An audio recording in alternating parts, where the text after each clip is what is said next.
want to unbox these together. I was looking for something tall that would instantly make my entryway look more put together without having to deal with real plants. And these are the artificial cedar topiary. These are 5-foot faux cypress trees, and they come as a set of 2. They're already potted right out of the box. They are way taller than what I was expecting, which I actually love because they make a big visual impact. They do need a little fluffing at first since they're packed tightly for shipping, but once you spread out the branches and shape them, they look full and realistic. The greenery has a nice cedar cypress look. It's not shiny or cheap, and the height really helps frame a space.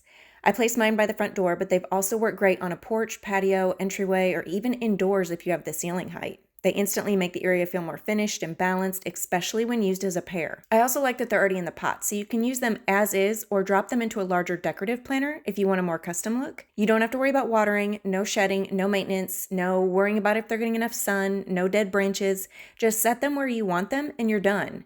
These are a great option if you want tall, classic greenery for outdoor or indoor decor without the upkeep of real trees.